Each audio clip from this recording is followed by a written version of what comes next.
Fuerza. Podría ser que esta nación, por haber estado anteriormente sujeta a un poder arbitrario, hubiese conservado sus antiguas mañas, a lo menos en algunas cosas, de modo que se observaban trazas del gobierno absoluto bajo las formas de un gobierno libre. Respecto a la religión, como cada individuo sería dueño de su conciencia y de su voluntad, o nadie tendría preferencia por religión alguna y esa misma indiferencia haría que todos abrazaran la religión dominante, o bien el celo religioso multiplicaría las sectas.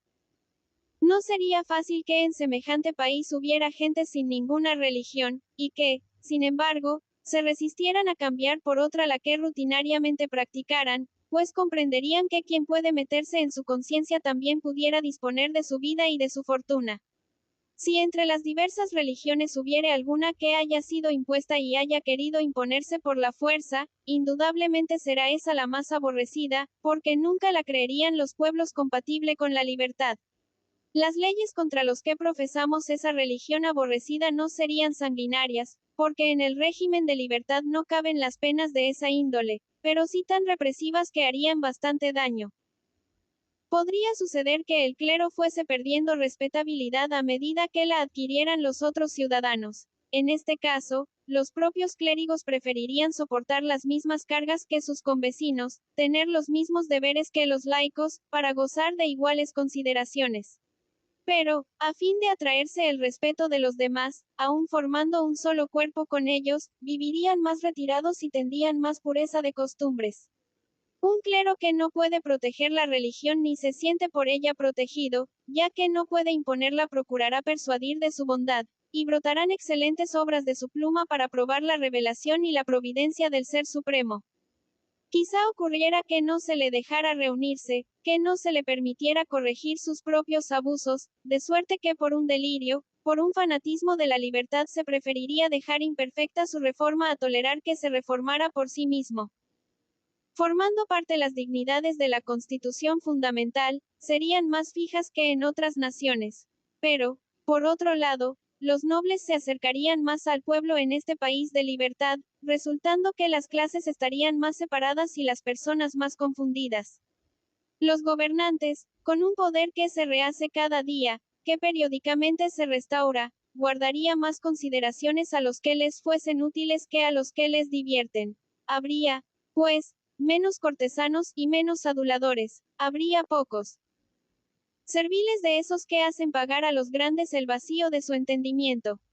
No se estimaría a los hombres por sus vanas apariencias, por sus atributos frívolos, sino por positivas cualidades, que serían estas dos, las riquezas y el mérito personal. Habría un lujo verdadero, que no se fundaría en refinamientos de la vanidad sino en las necesidades reales, y no se buscaría en las cosas otros placeres que lo que la naturaleza ha puesto en ellas. Mucho de superfluo habría también, pero estarían proscritas las frivolidades. Y de este modo, los que tuvieran más caudal que ocasiones de gastarlo, emplearían su dinero en cosas raras, y habría en la nación más ingenio que gusto. Como cada cual atendería a sus propios intereses, no se pensaría tanto en galantería, hijas de la ociosidad, porque no habría tiempo que perder. La época de esa galante urbanidad coincidió entre los romanos con la del poder arbitrario. El gobierno absoluto trae consigo el ocio y éste engendra la urbanidad. Cuanto mayor es el número de las personas que necesitan agradarse mutuamente, es mayor la urbanidad. Pero lo que debe distinguirnos de los pueblos bárbaros es la urbanidad de las costumbres y no la de los modales rebuscados y pulidos. La nación en que todos los hombres tomaran parte en la administración política, no tendría apenas hombres que pensaran en las mujeres. Y estas por lo mismo, habrían de ser modestas, esto es, tímidas. La timidez constituiría su virtud, mientras que los hombres, sin hábitos de galantería, se entregarían a una vida desarreglada que les dejaría toda su libertad y todo su tiempo. No estando hechas las leyes para un ciudadano más que para otro, cada uno se tendría por un monarca. En una nación así, los hombres serían más bien confederados que conciudadanos. Si el clima hubiera dotado a mucha gente de un espíritu inquieto y de amplias miras, en un país donde la Constitución diese a todos parte en el gobierno, se hablaría mucho de política, y habría personas que se pasarían la vida calculando acontecimientos, que, la índole de las cosas, los caprichos de los hombres y las veleidades de la suerte, no pueden calcularse. En un país libre, suele ser indiferente que los particulares razonen bien o mal, con qué razonen basta. De ese discurrir viene la libertad, en enmienda los efectos de los mismos discursos. También es indiferente en un gobierno despótico el que se discurra mal o bien, solo con discurrir se contraría el principio del régimen imperante. Bastantes personas que no se cuidarían de agradar a nadie, se abandonaría a su humor, algunos habría atormentados por su propio genio, y el desdén o el asco a todas las cosas, les haría desgraciados con tantos motivos para ni serlo. Como ningún ciudadano temería a otro, la nación sería altiva. Porque la altivez de los reyes se funda en eso mismo, en su independencia. Las naciones libres son soberbias, las otras más bien pueden ser vanas. Unos hombres tan altivos, al encontrarse alguna vez entre gentes desconocidas, sentirían timidez, mostrarían una extraña mezcla de altivez y de cortedad. El carácter de la nación se revela particularmente en sus obras de ingenio, hijas de la soledad y de lo que discurre cada cual a solas. El trato social nos da a conocer las ridiculeces, la soledad nos pone en condiciones de conocer los vicios.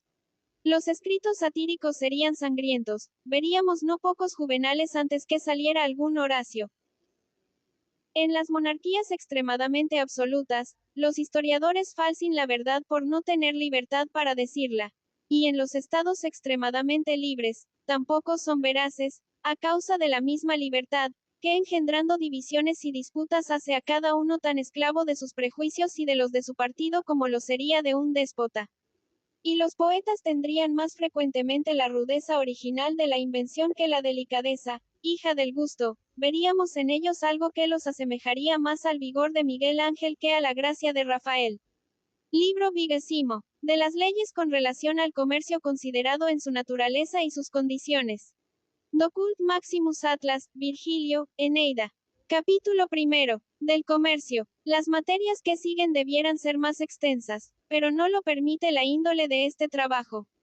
Bien quisiera deslizarme por un río tranquilo, pero me arrastra un torrente. El comercio cura de las preocupaciones destructoras, siendo una regla casi general que donde las costumbres son amables, hay comercio, y que donde hay comercio las costumbres son amables. No se extrañe, pues, que nuestras costumbres sean menos feroces hoy que en otros tiempos. El comercio ha hecho que se conozcan en todas partes las costumbres de las diferentes naciones y de la comparación han resultado muchos bienes.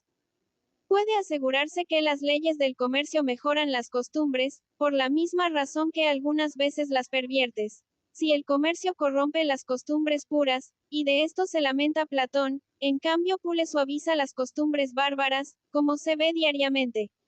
1. César dice de los galos que la vecindad y el comercio de Marsella los había transformado, hasta hacerlos inferiores a los germanos, a los que siempre habían vencido. Guerra de las Galias, Librovi. Capítulo 2. Del espíritu del comercio. El efecto natural del comercio es propender a la paz. Dos naciones que comercian entre sí dependen recíprocamente la una de la otra. Si la una tiene interés en comprar, la otra lo tiene en vender. Toda unión está fundamentada en necesidades mutuas. Pero si el espíritu comercial une a las naciones, a los individuos no los une. En los países donde domina el espíritu del comercio en todo se trafica, se negocia en todo, incluso en las virtudes morales y las humanas acciones. Las cosas más pequeñas, las que pide la humanidad, se venden y se compran por dinero. 2. El espíritu comercial produce en los hombres cierto sentimiento de escrupulosa justicia, opuesto por un lado al latrocinio y por otro a las virtudes morales de generosidad y compasión, esas virtudes que impulsan a los hombres a no ser egoístas, a no mostrarse demasiado rígidos en lo tocante a los propios intereses y hasta a descuidarlos en beneficio del prójimo. La privación total del comercio es, al contrario, conducente al robo, que Aristóteles incluye entre los modos de adquirir. El latrocinio no se opone a ciertas virtudes morales, por ejemplo, la hospitalidad, muy rara en los países comerciantes y muy común en los pueblos que viven de la rapiña. Entre los germanos, dice Tácito, es un sacrilegio cerrar la puerta de la casa a un hombre, sea quien fuere, conocido o desconocido.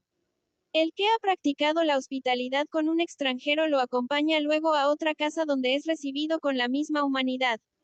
3. Pero cuando los germanos hubieron fundado reinos, ya les pareció gravosa la hospitalidad, como se ve en dos leyes del Código de los Borgoñeses. 4. En una de ellas se impone cierta pena al que le indica a un extranjero la casa de un romano. La otra dispone que el que le diere albergue a un extranjero sea indemnizado por sus convencidos, mediante un prorrateo. 2. El comercio hace a los hombres sociables, o si se quiere menos ariscos, más activos e industriosos, pero al mismo tiempo bravos, menos sensibles a los sentimientos de generosidad. El sistema del comerciante se reduce a este principio, que cada uno trabaje para sí mismo como yo trabajo para mí. A nadie le pido nada sin ofrecerle su equivalencia. Haced lo propio. Edición anónima de 1764. 3. Et qui modo hospes fuerat mostrator hospitili. De moribus Germanorum. Véase también César, Guerra de las Galias. 4. Título 38. Capítulo 3. De la pobreza de los pueblos. Hay dos clases de pueblos pobres, los empobrecidos por la dureza del gobierno y los que nunca han tenido aspiraciones por no conocer o por desdeñar las comodidades de la vida. Los primeros no son capaces de ninguna virtud, porque su empobrecimiento es efecto de su servilismo. Los segundos pueden hacer cosas grandes, porque su pobreza es una parte de su libertad. Capítulo IV. Del comercio en las distintas clases de gobierno. El comercio está relacionado con la Constitución. En el gobierno uno solo está en relación con el lujo, pues aunque también lo esté con las necesidades generales, su principal objeto es procurarle a la nación lo hace todo lo que puede satisfacer su orgullo y sus antojos. En el gobierno de muchos, se basa más comúnmente en la economía. Los negociantes miran a todas las naciones de la tierra, ven lo que cada una da y llevan a unas lo que sacan de otras. Así practicaron el comercio las repúblicas de Tiro, Cartago, Atenas, Marsella, Florencia, Venecia, Holanda. Esta especie de tráfico es más propio del gobierno de muchos que del de uno solo, porque se funda en la regla de ganar poco, pero continuamente. Y esta regla no puede observarla un pueblo en que reine el lujo, que gaste mucho y busque principalmente las cosas caras y la ostentación. Así pensaba Cicerón cuando decía, no me gusta que un pueblo sea a la vez dominador y proveedor del universo. 5. En efecto, habría que suponer en ese estado, y aún en los súbditos del mismo, que estuvieran pensando a todas horas en las cosas grandes y en las chicas, lo cual es contradictorio. Esto no quiere decir que los estados que deben la subsistencia al comercio menudo no pueden llevar a cabo las más altas empresas, ni que les falte el atrevimiento que no suele encontrarse en las monarquías. He aquí la razón. 5. No lo eundem populum imperatorem et poritorem esse terrarum. Un comercio conduce a otro, el pequeño al mediano, el mediano al grande. Y el que se contentaba con ganar poco, llega a ponerse en condiciones de querer ganar mucho. Además, las empresas comerciales están ligadas con los negocios públicos. Pero en las monarquías, los negocios públicos les parecen tan inseguros a los comerciantes como seguros lo creen en las repúblicas. De esto resulta que las grandes empresas de comercio no sean para los estados monárquicos, sino para los gobiernos populares. En una palabra, la confianza en el derecho propio que se tiene en las repúblicas hace posible que se emprenda todo. Como cada cual cree tener seguro lo adquirido, procura adquirir más. Todos los riesgos que corre el comerciante están en los medios de adquirir, y los hombres confían en su buena suerte. Esto no quiere decir que el comercio de economía esté excluido de estados monárquicos, sino que son, por su índole, menos aptos para hacerlo. Ni tampoco digo que el comercio de lujo no exista en las repúblicas, sino que encaja menos en su constitución. Respecto a los estados despóticos, es inútil que hablemos. Por regla general, la nación que yace en la servidumbre, más trabaja para conservar que para adquirir. Son los pueblos libres los que trabajan más para adquirir que para conservar. Capítulo V. De los pueblos que han practicado el comercio de economía. Marsella, puerto de refugio en un mar tempestuoso, lugar donde los vientos, los bajos y la misma disposición de las cosas obligan a la arribada, siempre ha sido frecuencia por los navegantes. La esterilidad de su terreno obligó a sus habitantes a dedicarse al comercio de economía.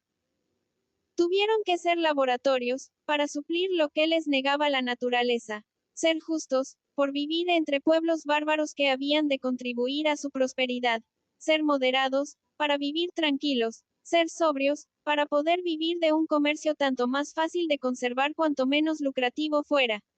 Se ha visto en todas partes que la violencia y las vejaciones han dado nacimiento al comercio de economía, siempre que los hombres han tenido que refugiarse en pantanos, en marismas, en islas y aún en islotes. Así se fundaron Tiro, Venecia y las ciudades de Holanda. Los fugitivos encontraron su seguridad en parajes tan estériles, donde para vivir sacaban el sustento de todo el universo. Capítulo B. Algunos efectos del comercio marítimo.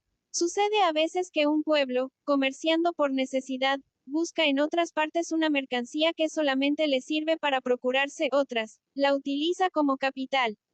Se contenta con ganar muy poco o nada en un artículo, y aún lo adquiere perdiendo, con la esperanza de ganar en otros. Cuando era Holanda casi única nación que comerciaba en el norte de Europa, llevaba a los países del norte vinos de Francia que apenas le servían para otra cosa que de base para su comercio. Hay mercancías llevadas de lejos que se venden en Holanda al precio que costaron en los países donde se adquirieron. He aquí la explicación. Un capitán que necesita lastre para su buque, toma, por ejemplo, mármol. Si le hace falta madera para la estiba, la compra, con tal de no perder se dará cuenta por satisfecho.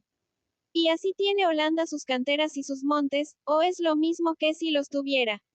Un comercio que no rinde nada, puede ser útil, hasta perdiéndose algo puede serlo.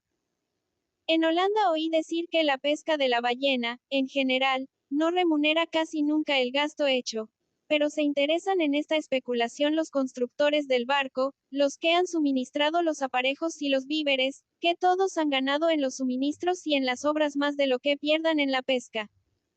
Este comercio es una especie de lotería, y el juego no le disgusta a nadie. Las personas más prudentes gustan de jugar cuando no se ve el aparato del vicio, los extravíos del juego, sus violencias, sus disipaciones, la pérdida de tiempo y aún la de toda la vida.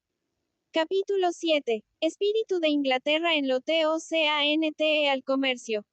Inglaterra no tiene un arancel fijo como las demás naciones, pues lo altera cada parlamento, ya imponiendo nuevos derechos, ya quitándolos. Hasta en esto ha querido conservar su independencia. Poco amiga de que su comercio tenga trabas, hace pocos tratados con los demás países y no depende más que de sus leyes. Ciertas naciones han subordinado los intereses comerciales a las conveniencias políticas. Inglaterra ha pospuesto los intereses políticos a los comerciales. Ningún pueblo del mundo ha sabido aprovechar mejor y a un mismo tiempo tres grandes cosas: la religión, el comercio y la libertad. Capítulo 8. Como CADIFICULTADO algunas veces el comercio de economía. En varias monarquías se han dictado leyes a propósito para perjudicar a los estados que hacen el comercio de economía. Se les ha prohibido transportar otros productos que los de su propio suelo, y aún en este caso solo en los barcos del país que los recibe. Para imponer estas leyes, es preciso que el Estado que las impone pueda hacer el comercio por sí mismo, de lo contrario, el perjuicio que sufra será igual o mayor que cos. Vale más tratar con una nación que exija poco y esté en cierta dependencia por sus necesidades mercantiles, que por su amplitud de miras o por la extensión de sus negocios sepa dónde colocar las mercancías superfluas, que sea bastante rica para tomar todos los géneros o casi todos y en crecido número, que pague con prontitud los cargamentos, que tenga necesidad de ser fiel y que sea pacífica por principio, que piense en ganar y no en conquistar. Es mejor todo esto, digo, que habérselas con naciones siempre rivales y sin ninguna de las ventajas que acabo de exponer. Capítulo IX. De la EXCLUSION en materia de comercio. La buena máxima es no excluir de nuestro comercio a ningún estado, si no hay para ello razones poderosas. Los japoneses no comercian más que con dos naciones, China y Holanda. 6. Los chinos ganan 1000% en el azúcar, y a veces otro tanto en los retornos. Los holandeses logran casi iguales beneficios. Toda nación que se guíe por las máximas japonesas habrá de ser engañada. La competencia es lo que justiprecia las mercaderías y establece las verdaderas relaciones entre ellas. Menos aún debe un Estado comprometerse a no vender sus productos más que a un solo comprador o a una nación determinada, so pretexto de que se los tomará todos a cierto precio. 6. El P. Duhalde, tomo 2, página 171. Los polacos han hecho, respecto al trigo, un arreglo de esta clase con la ciudad Danzig. Tratados semejantes han hecho varios monarcas indios con los holandeses en cuanto a las especias.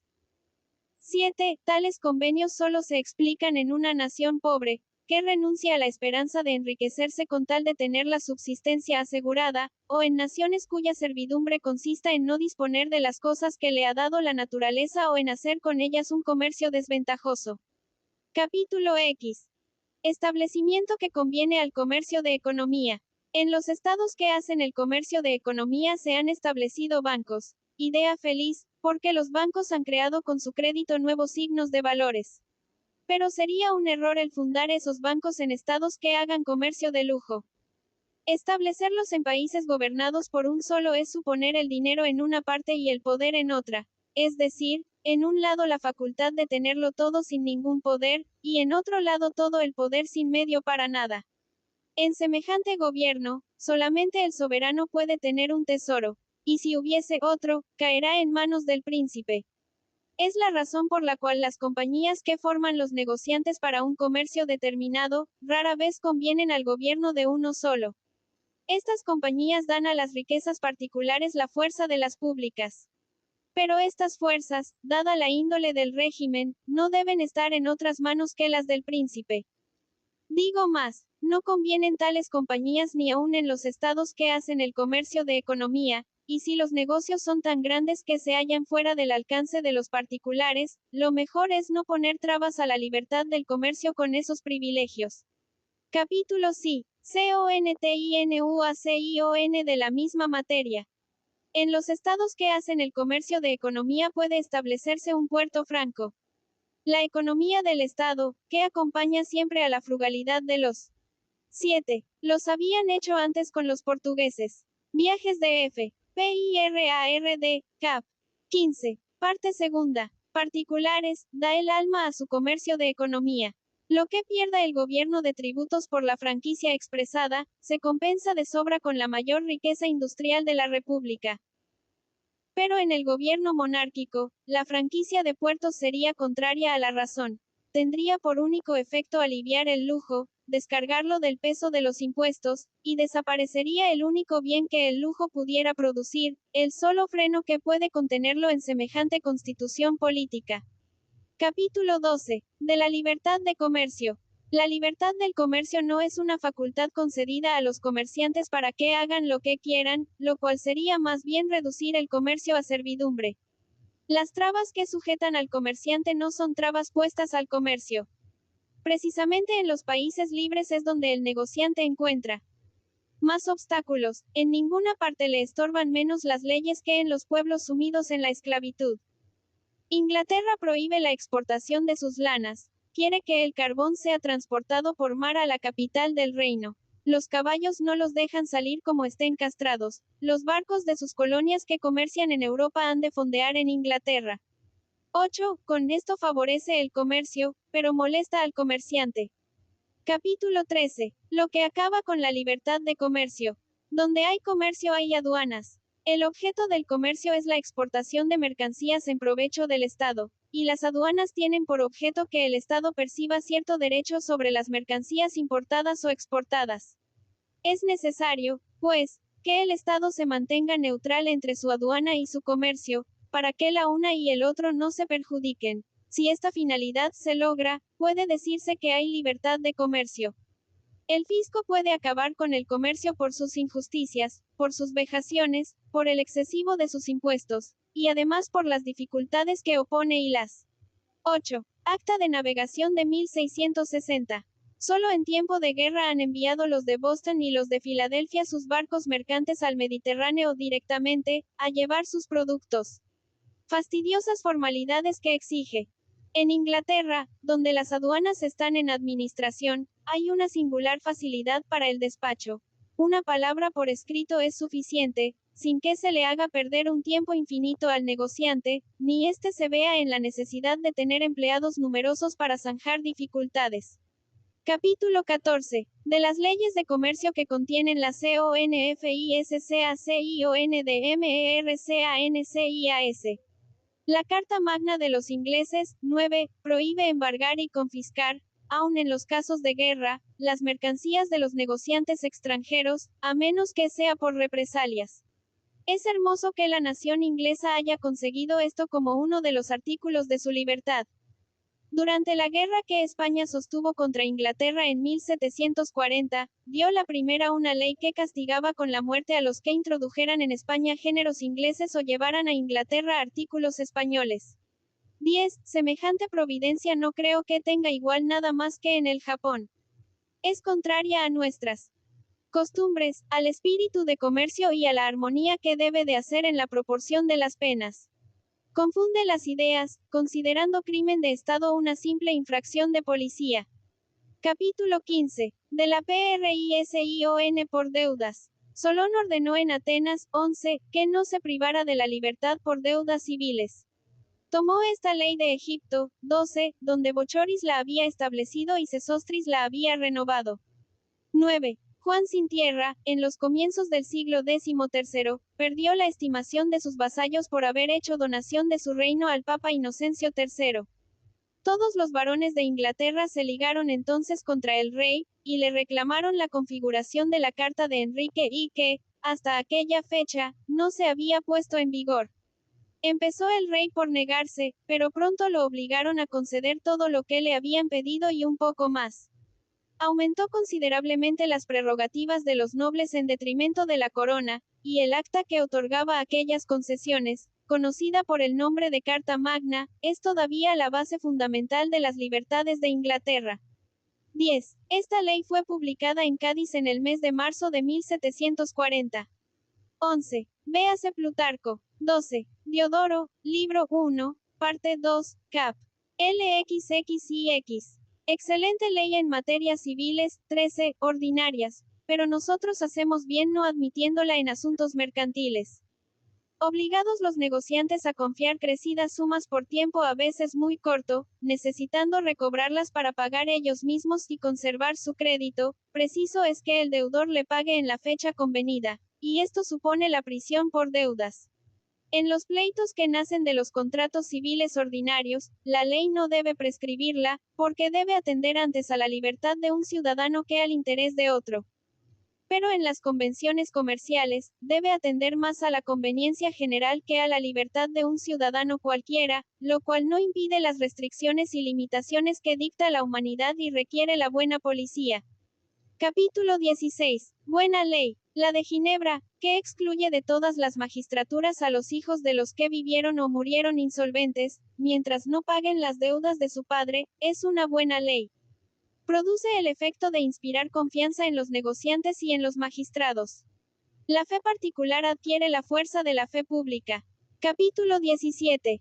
Ley de Rodas. Los rodios fueron todavía más lejos. Sexto Empírico dice, 14, que entre ellos no podía excusarse el hijo de pagar las deudas de su padre renunciando a la sucesión. Era la de Rodas una ley acertada para una república fundada en el comercio. Creo, sin embargo, que esa misma razón del interés del comercio exigía la limitación de que las deudas del padre no recayeran sobre los bienes que el hijo hubiese adquirido después de haber empezado a comerciar por su cuenta. El negociante debe saber siempre cuáles son sus obligaciones y conducirse en toda circunstancia según el estado de su fortuna. 13. Digno de censura son los legisladores griegos, que no permitían tomar en prenda al arado de un hombre ni sus armas, y permitían que se tomara al hombre mismo. Diodoro, libro 1, parte 2, cap. LXXIX, 14. Hipotiposes, libro 1, cap. 14. Capítulo 18. De los jueces de comercio. En el libro de las rentas, 15, se aconsejan que sean recompensados los prefectos del comercio que más pronto despachen los litigios. El autor comprendía la necesidad de nuestra moderna jurisdicción consular. 16. Los litigios del comercio no necesitan muchas formalidades, son acciones de cada día, a las que siguen otras de igual naturaleza cada día, por lo cual es necesario que puedan resolverse cada día. No pasa lo mismo con las diversas acciones de la vida, que influyen mucho en el porvenir, pero que ocurren pocas veces. Ni suele casarse el hombre muchas veces, ni es mayor de edad más que una vez, ni se hacen donaciones o se otorga testamento cada día. Como dijo Platón, 17, en una ciudad en que no haya comercio marítimo la mitad de las leyes civiles están de sobra, y es verdad. El comercio introduce en el país gran variedad de gentes, gran número de convenciones, muchas especies de bienes y distintas maneras de adquirir.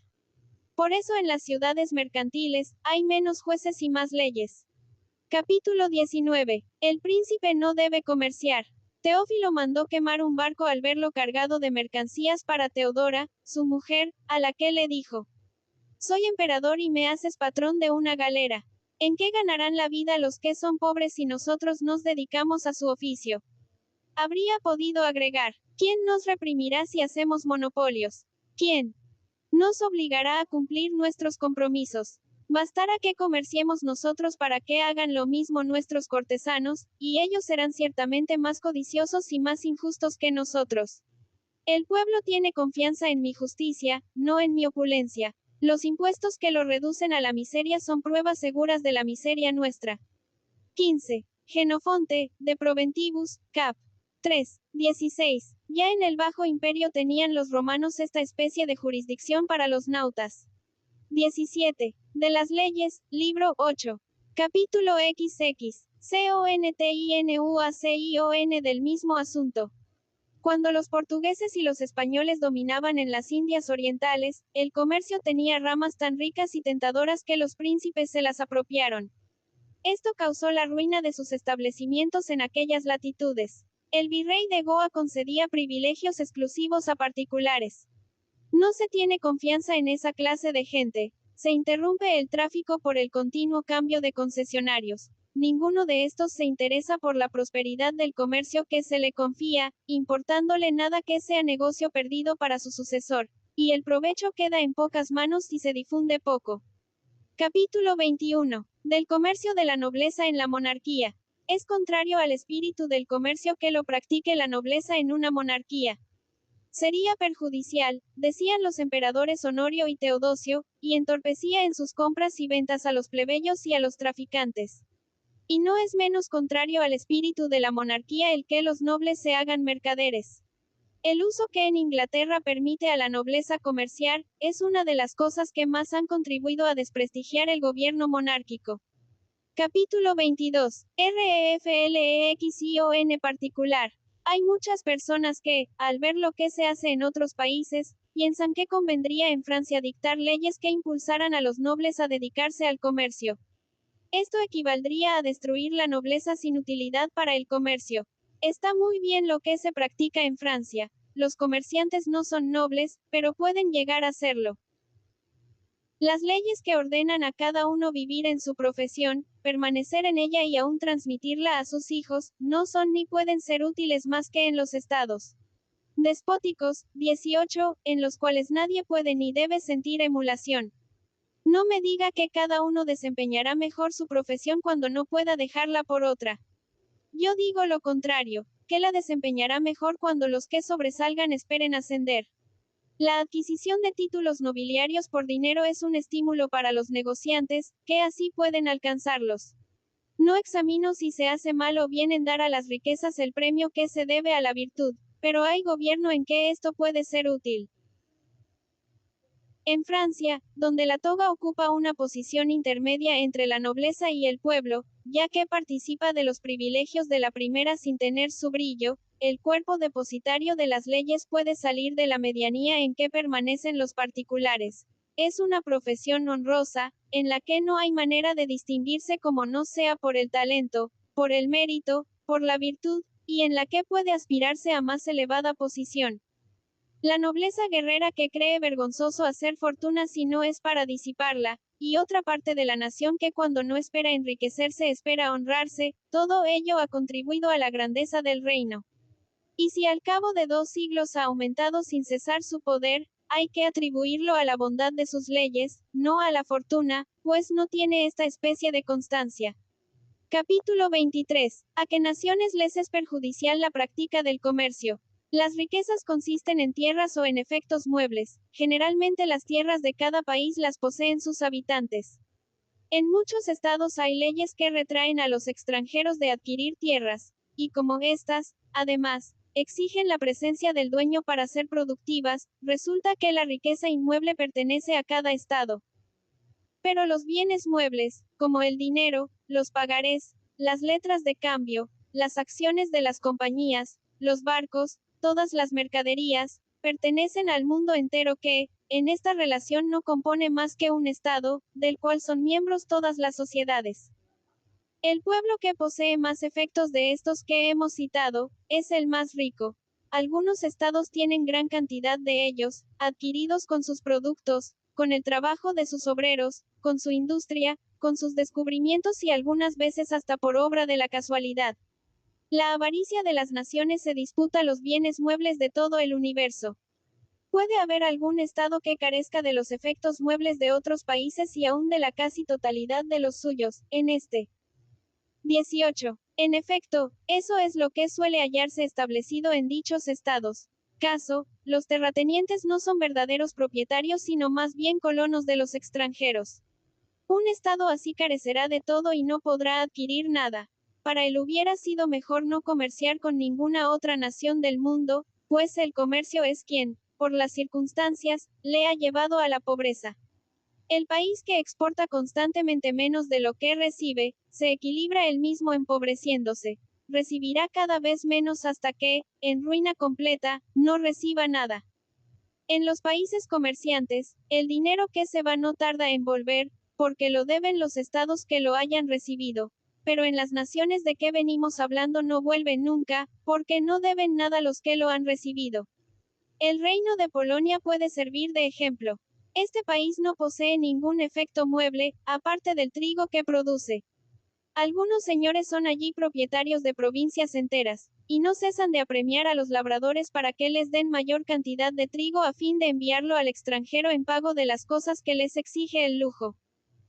Si Polonia no comerciara con nación alguna, el pueblo sería feliz.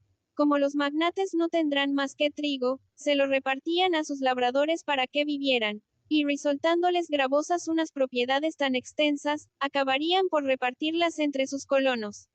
Y como los rebaños darían lanas y pieles para todos, no se harían gastos inmensos en vestirse. Por último, los nobles, siempre aficionados al lujo, no pudiendo encontrarlo sino dentro del país, fomentarían el trabajo y vivirían los pobres. Digo pues, que Polonia estaría más floreciente sin comercio, a no ser que cayera en la barbarie, pero esto lo evitarían las leyes. Ahora veamos el Japón. La cantidad excesiva de lo que puede importar produce la cantidad excesiva de lo que puede soportar. Habría equilibrio, lo mismo que si fuesen moderadas la importación y la exportación. Además, esa superabundancia no puede menos de ser, para el Estado, sumamente ventajosa. Aumentará el consumo, habrá más cosas en que se ejerzan las artes, más hombres con empleo, más medios de prosperar. Y si llega el caso de necesitarse un pronto auxilio, es evidente que un Estado rico lo prestará más pronto que otro cualquiera. Es difícil que en un país no haya cosas superfluas, pero es propio del comercio volver lo superfluo útil, y lo útil necesario. Ese Estado, pues, podrá dar las cosas necesarias a mayor número de súbditos. Digamos, por tanto, que no son las naciones que de nada necesitan las que pierden practicando el comercio, pues lo cierto es lo contrario, pierden las que tienen necesidad de todo. Los pueblos que se bastan a sí mismos no son los que hayan ventaja en no comerciar con nadie, sino lo que nada tienen. Libro VIGESIMOPRIMERO. De las leyes con relación al comercio considerado en sus revoluciones. Capítulo primero. Algunas consideraciones generales. Aunque el comercio está sujeto a grandes revoluciones, puede suceder ciertas causas físicas, tales como la calidad del terreno o la del clima, fijen para siempre su naturaleza. No hacemos hoy el comercio de la India sino por el dinero que enviamos. Los romanos llevaban allí todos los años sobre 50 millones de sestercios. Paréntesis que abre. 1. Este dinero, lo mismo que el que nosotros mandamos, pagaba las mercancías que se transportaban a Occidente. Los pueblos que han traficado con la India, todos han llevado metales para traer en cambio mercancías. Paréntesis que abre. 2. La naturaleza misma es quien produce este efecto. Los indios tienen sus artes, conforme a su manera de vivir. Ni nuestro lujo puede ser el suyo ni sus necesidades son las nuestras. El clima no les permite servirse de casi nada de lo que va de Europa.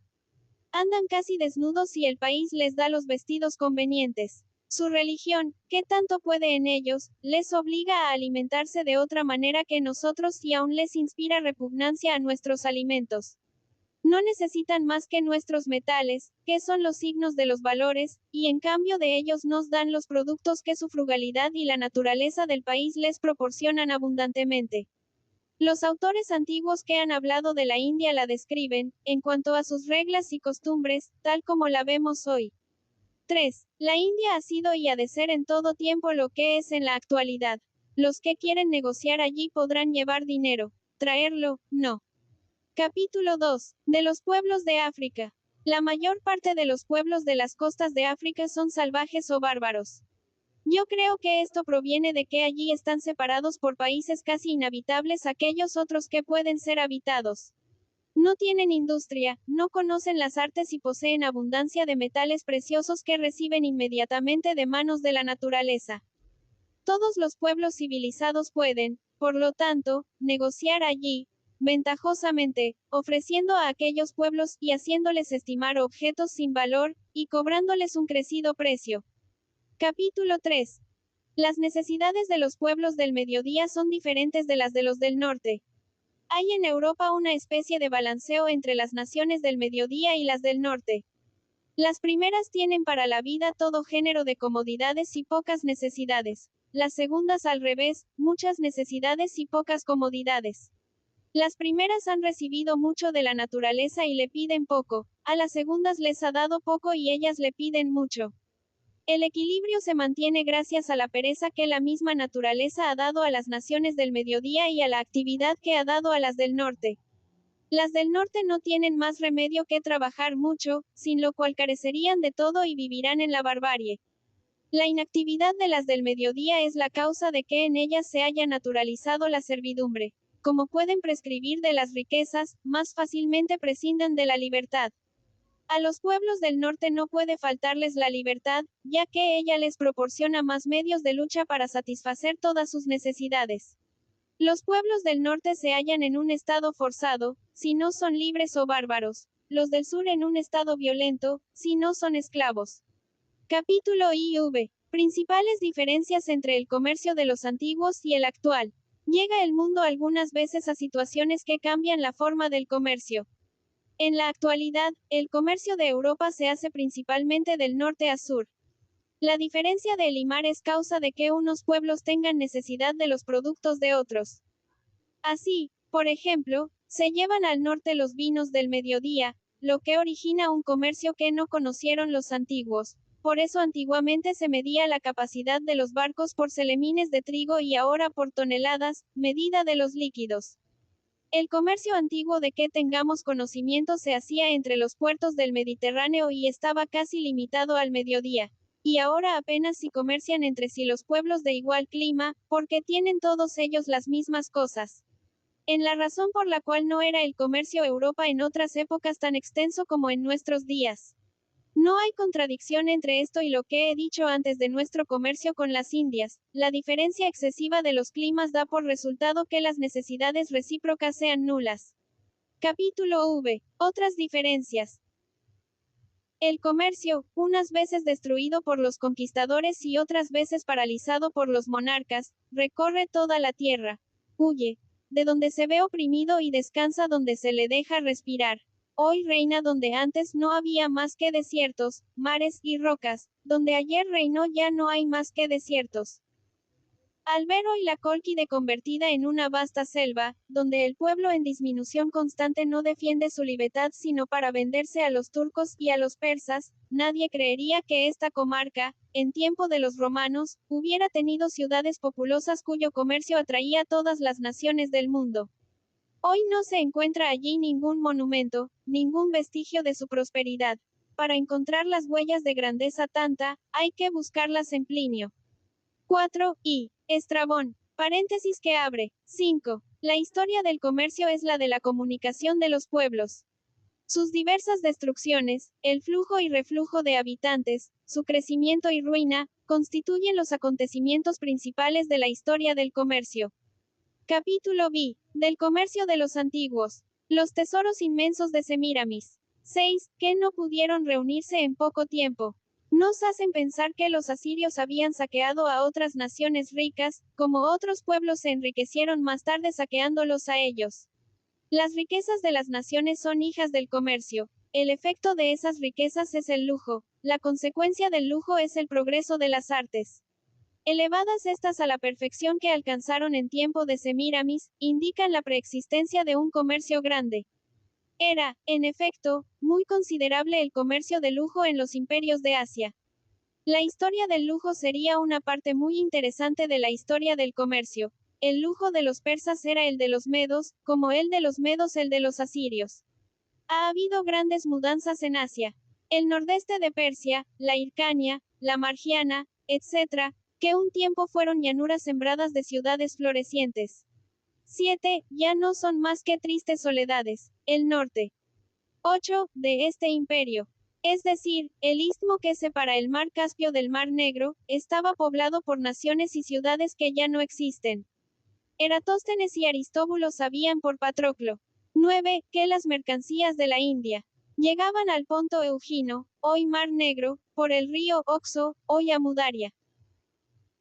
Marco Barrón nos dice que en tiempo de Pompeyo, durante la guerra contra Mitrídates, se averiguó que en 7 días se llegaba desde la India al país de los bactrianos y al río Ícaro, afluente del Oxo. Podían, pues, las mercancías de la India atravesar el mar Caspio y embocar el Ciro, desde donde bastaban 5 jornadas por tierra para ir al paso que conducía al Ponto. Es indudable que los grandes imperios de los asirios, los medos y los persas, por medio de las naciones existentes en aquellas comarcas, se comunicaban con los países más lejanos de Oriente y de Occidente. Es una comunicación que no existe. Aquellas regiones han sido devastadas por los tártaros, que todavía las infestan. El Oxo ya no desagua en el Caspio, los tártaros lo han desviado de su cauce antiguo y va a perderse en los secos arenales. 10. El Ixartes, hoy Sirdaria, que antes era como una barrera entre las naciones civilizadas y las hordas bárbaras, también ha sido desviado de su curso por los tártaros y ya no llega al mar. 11. Seleuco Nicator imaginó el proyecto, 12, de unir el Ponto con el Caspio. Este plan, que hubiera dado tantas facilidades al comercio, no tuvo ejecución. Cayó en el olvido a la muerte de Nicator.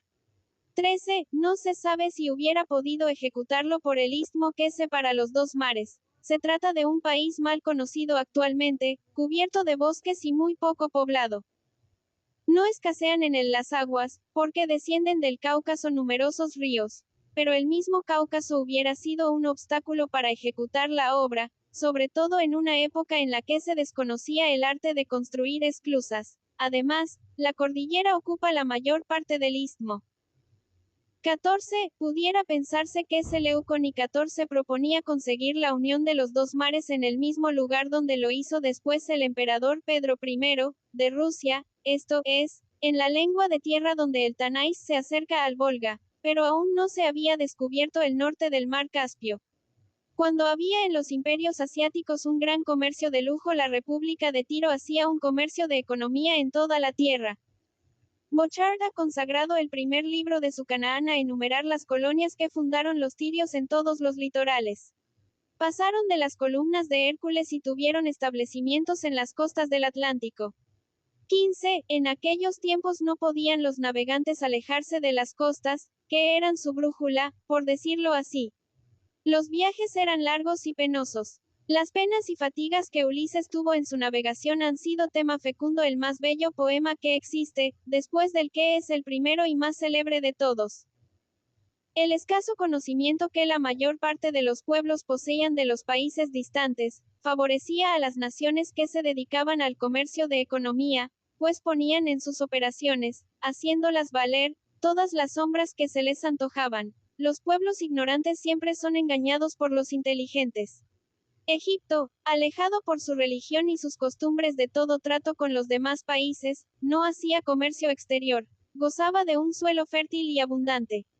Era el Japón de aquellos tiempos, se bastaba a sí mismo. Tan poca importancia daban los egipcios al comercio exterior, que abandonaron al del Mar Rojo a las pequeñas naciones que en él tenían algún puerto, así. Permitieron que allí tuvieran sus flotas los idumeos, los sirios y los judíos. Salomón utilizó a los tirios, que conocían el Mar Rojo, para navegar por él. 16. Josefo, 17, dice que su nación, dedicada no más que a la agricultura, conocía poco el mar. Solo por accidente negociaron los judíos en el Mar Rojo. Conquistaron los puertos idumeos de Etá y Asiongaber y entonces comerciaron por allí. Los perdieron y no comerciaron más. No ocurrió lo mismo con los fenicios. Estos no hacían comercio de lujo ni se valían de la conquista para comerciar.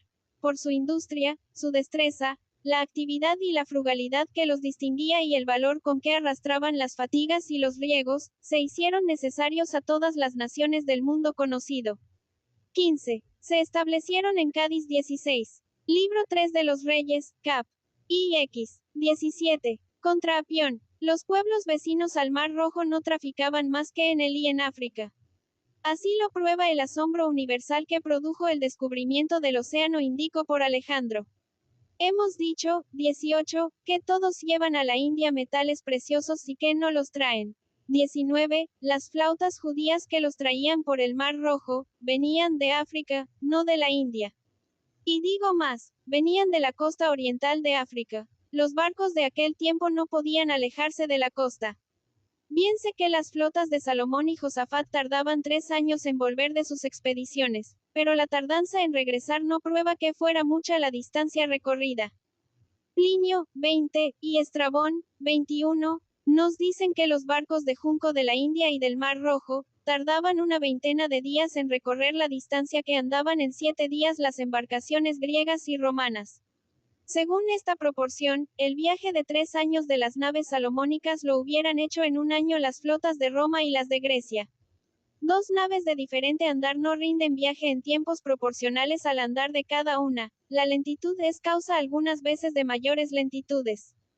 La más velera puede aprovechar un momento favorable, en tanto que la otra espera un cambio de viento para salir de una ensenada o de un golfo, y luego, después o antes de salir, puede ser detenida por las calmas o por otra dificultad cualquiera.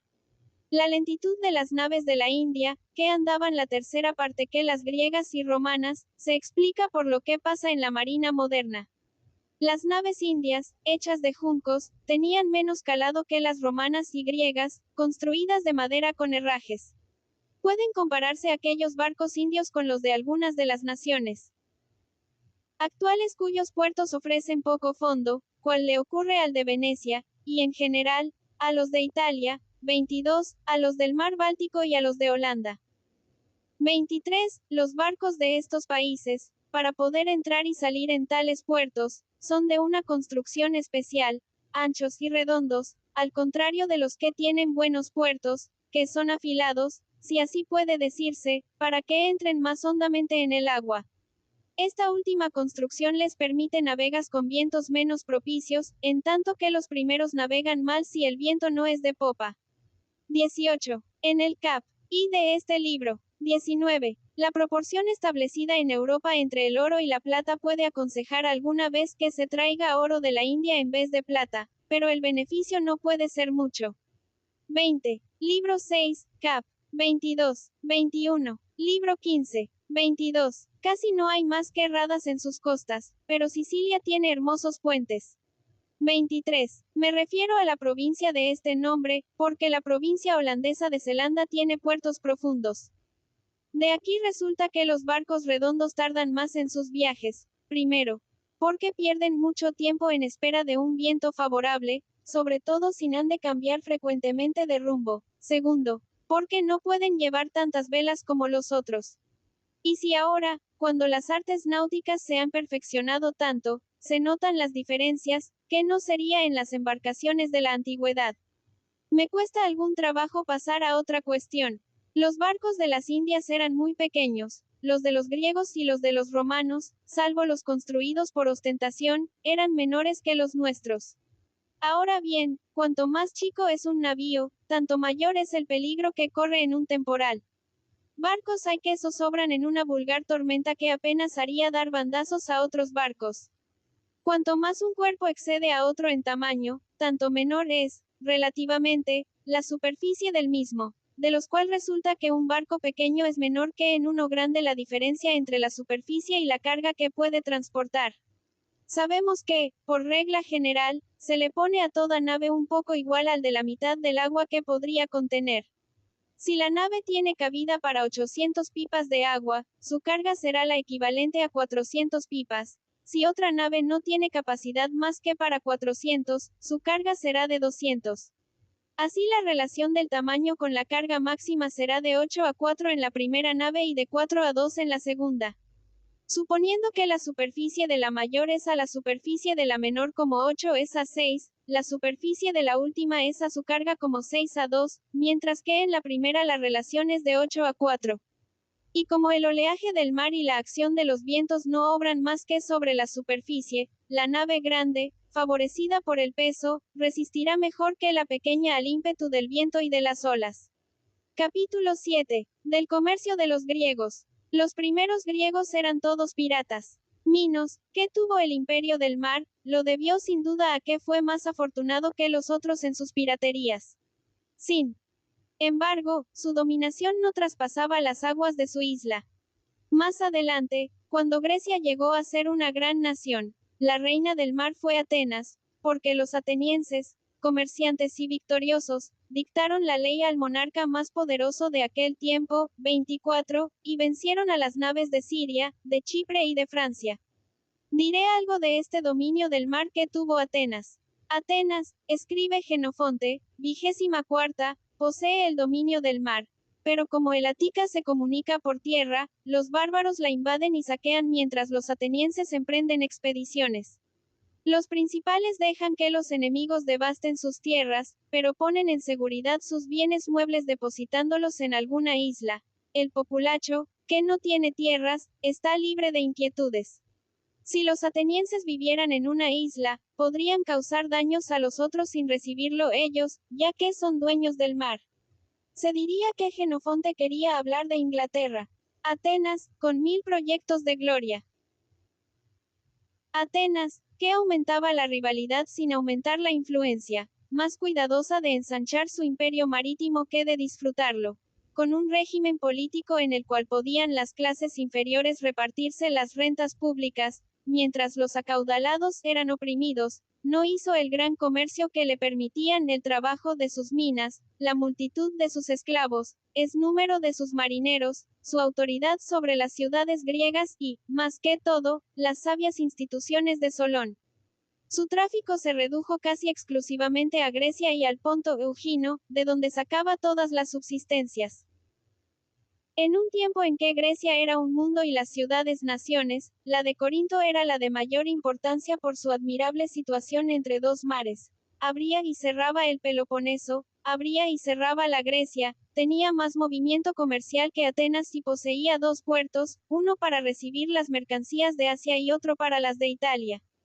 Porque siendo difícil doblar el cabo Maleo, 25, donde encontrados vientos causaban remolinos y naufragios, se prefería Corinto y aún c.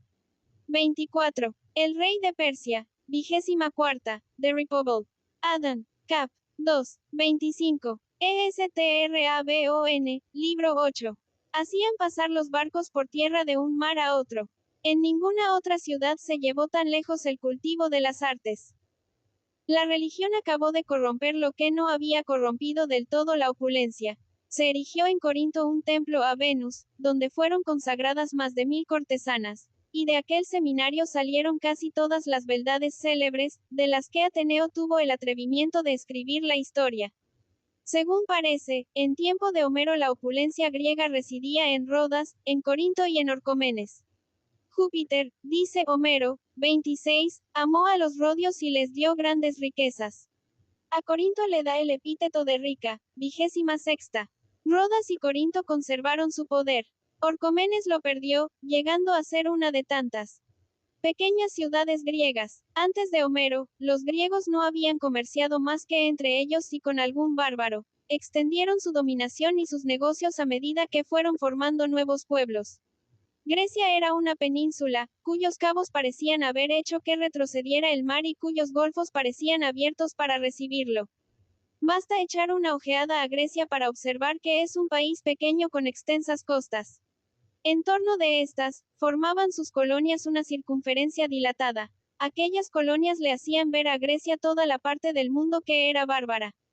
Porque la misma Grecia había formado naciones en Sicilia y en Italia, había penetrado en las costas de África y del Asia Menor, había navegado hacia el Mar Negro y en todas partes había dejado colonias. Las ciudades griegas adquirían prosperidad a medida que hubo nuevos pueblos en sus cercanías. Y lo más ventajoso, lo más admirable era el cinturón de innumerables islas que formaban el primer contorno.